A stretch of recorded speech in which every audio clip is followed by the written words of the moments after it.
It was a typical Monday morning at the office, but Jeff had been unusually chirpy since he walked in, a stark contrast to the rest of us dragging our feet around the coffee machine.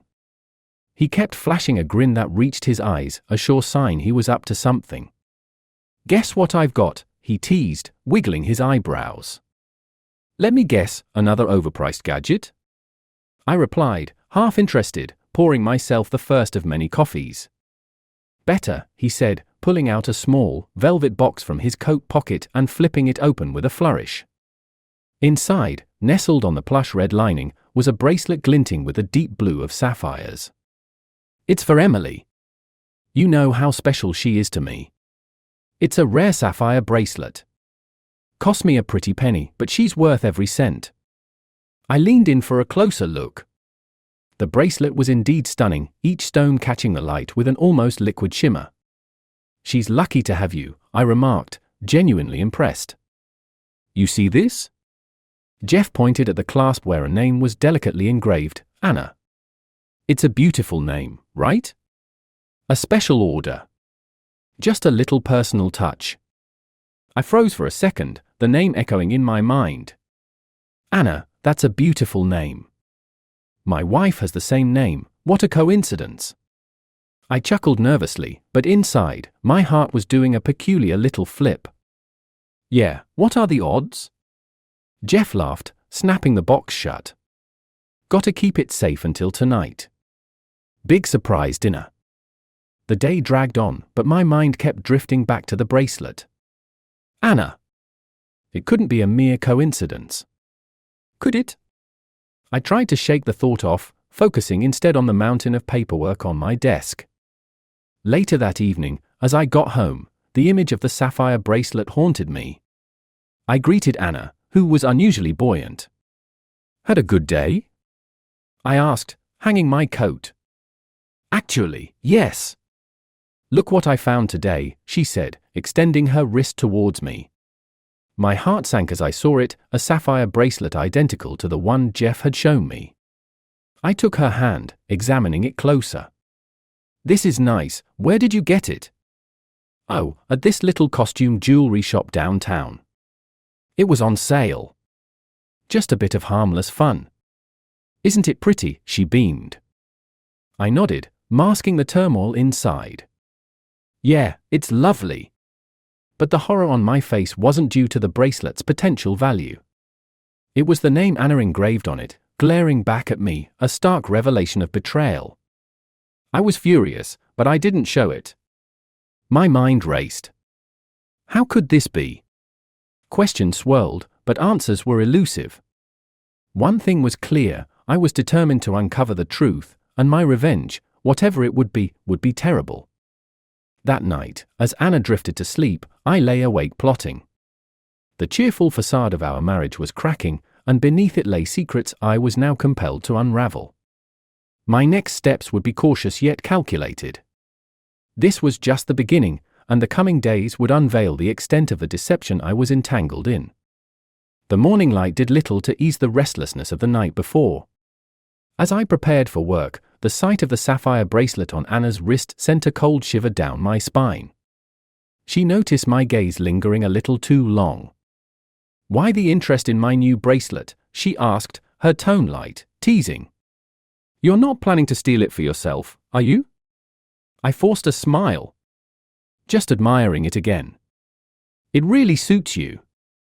I kissed her goodbye, my mind racing with suspicion and betrayal. At the office, I made a beeline for Jeff's desk, my usual morning greetings to colleagues barely audible as I passed. Jeff was already there, phone in hand, probably texting Emily. I leaned against his cubicle wall, my voice low and urgent. "Jeff, can we talk about that bracelet again?"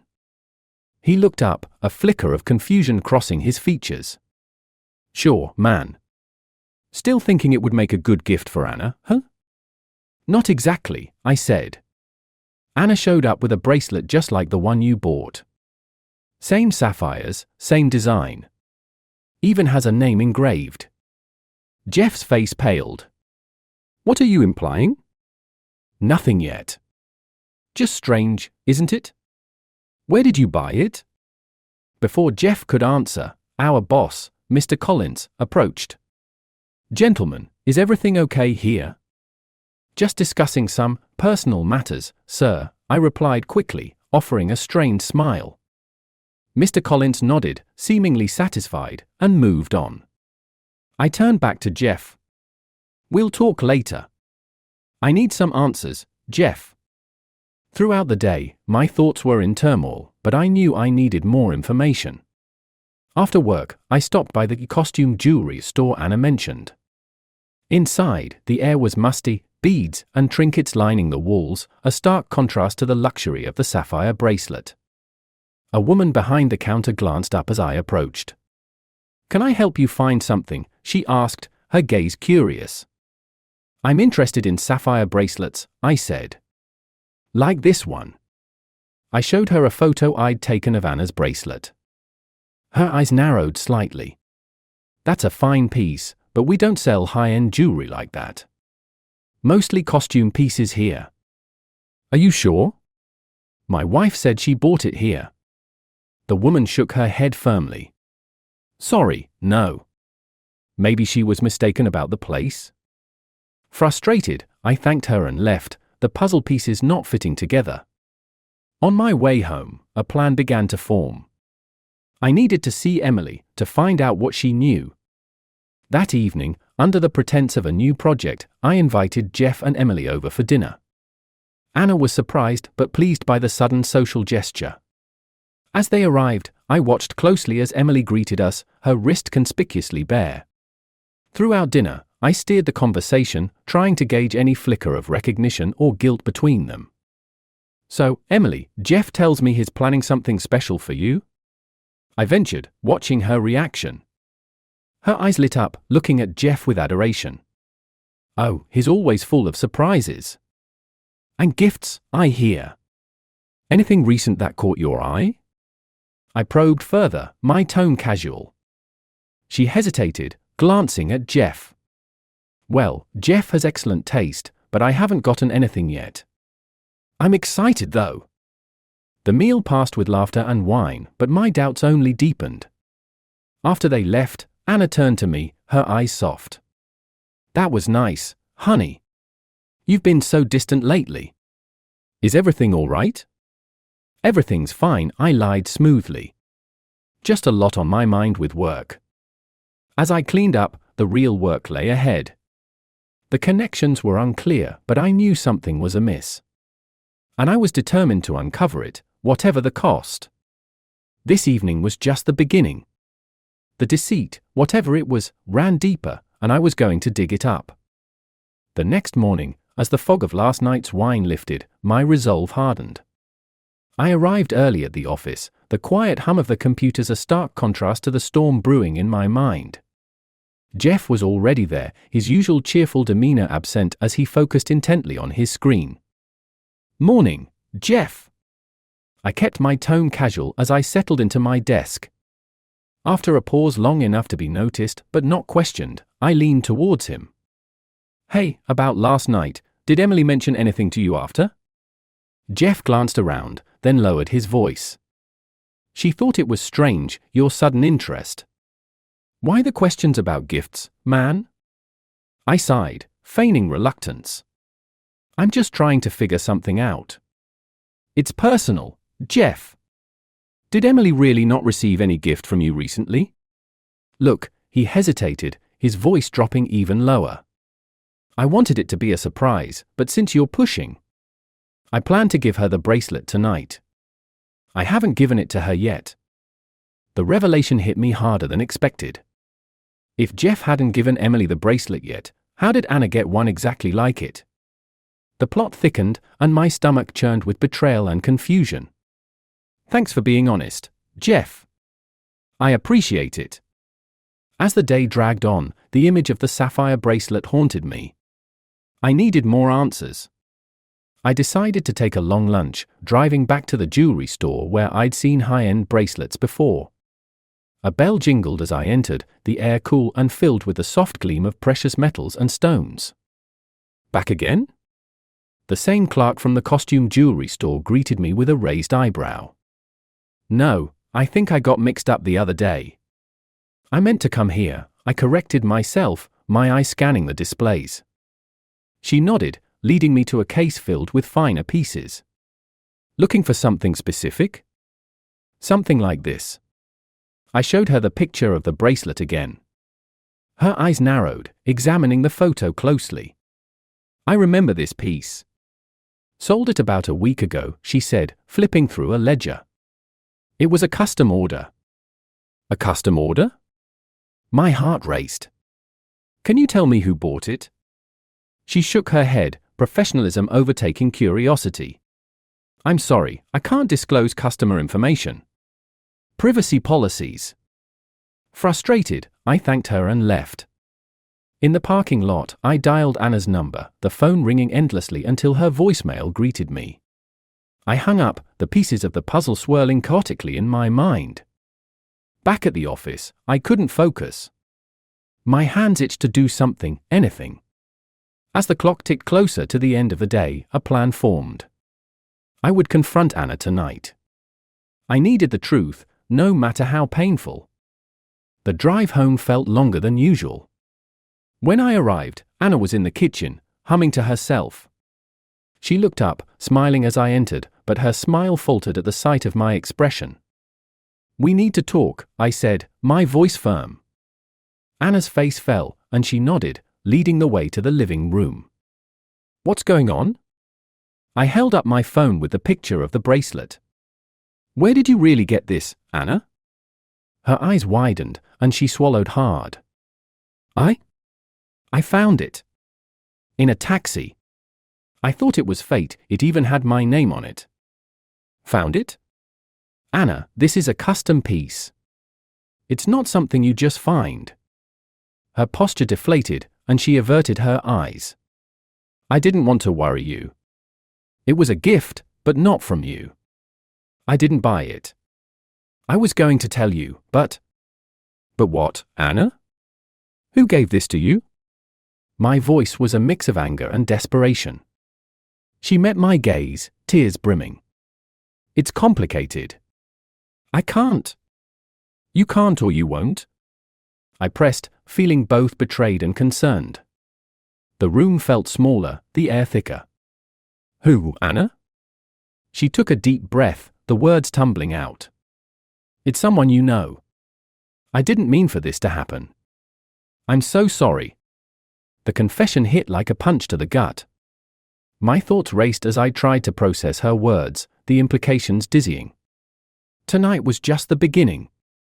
The truth was out there, and I was closer than ever to uncovering it. Whatever the cost, I needed to know the full extent of this deceit. The tension in the air was palpable as Anna's confession lingered between us like a thick fog. My heart thudded painfully against my ribs, each beat a stark reminder of the betrayal. Who is it, Anna? I demanded, my voice barely above a whisper, fearing the answer yet desperate for the truth. It's Mr. Collins, she confessed, her voice cracking with emotion. The name hit me like a ton of bricks, my boss, the man I respected, involved with my wife. How did this happen?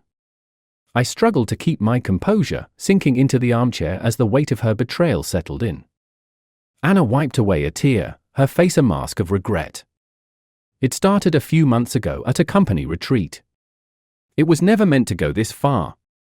I wanted to end it, but he gave me this bracelet as a sign of his affection. And you accepted it? My voice rose with incredulity. I was going to return it, but then I realized it was engraved. I panicked, she explained, her voice trembling. The doorbell rang, cutting through our heavy conversation. I stood to answer it, my mind racing with what actions to take next. At the door stood Jeff, looking equally distraught. Can I come in? Jeff asked, his eyes searching mine for signs of the storm he was about to enter. Jeff, now's not really a good time, I began, but he interrupted. It's important, about Mr. Collins. He pushed past me into the living room, his presence stopping Anna in her tracks. The air thicker. Collins? I asked, feeling a surge of anxiety. He's been embezzling from the company, Jeff blurted out. I found out when I noticed discrepancies in the accounts after he asked me to cover for him. I didn't want to believe it, but I've confirmed it. The room went silent, the revelation bringing a new layer of complexity to our already tangled situation. Why are you telling us this now? I managed to ask, my mind reeling from one shock to another. Because it's all connected. The bracelet, he bought it with embezzled money. I was tracking his expenses to prove the embezzlement when I noticed the purchase. I didn't realize until tonight that it was for Anna, Jeff confessed, his gaze flickering between Anna and me. The betrayal felt doubly bitter now, tainted with criminal activity. I turned to Anna, seeing her in a new light, a mix of pity and anger clouding my judgment. What do we do now? Anna's voice was barely audible, a mix of fear and resignation in her tone. We need to report this, both the affair and the embezzlement, I said decisively, the path forward clear despite the personal turmoil. Jeff nodded in agreement. I'll back you up. We can go to the authorities first thing in the morning. The next few hours were a blur as we prepared the documentation Jeff had collected, Anna and I barely speaking. By morning, our course was set. We reported Mr. Collins to the authorities, presenting all evidence of his financial misconduct. The aftermath was chaotic. Mr. Collins was arrested, and the company was thrown into disarray. Anna and I, our marriage irreparably damaged, decided on a divorce. It was a painful decision, but necessary for both of us to move forward. Months later, as I settled into a new life, the doorbell rang unexpectedly. It was Emily, Jeff's girlfriend. I just wanted to thank you, Emily said, her smile warm. Jeff told me everything. You handled it with such integrity. And I wanted you to know, Jeff and I are moving to a new city. He got a job offer, and I think it's a fresh start we both need. I nodded, appreciating the closure. I wish you both the best. Fresh starts are important. As she walked away, I realized life was slowly piecing itself back together. The ordeal had taught me about resilience and the importance of moving on, no matter how painful the journey. In the quiet of my new beginning, I found peace, knowing that sometimes, the hardest decisions lead to the right paths.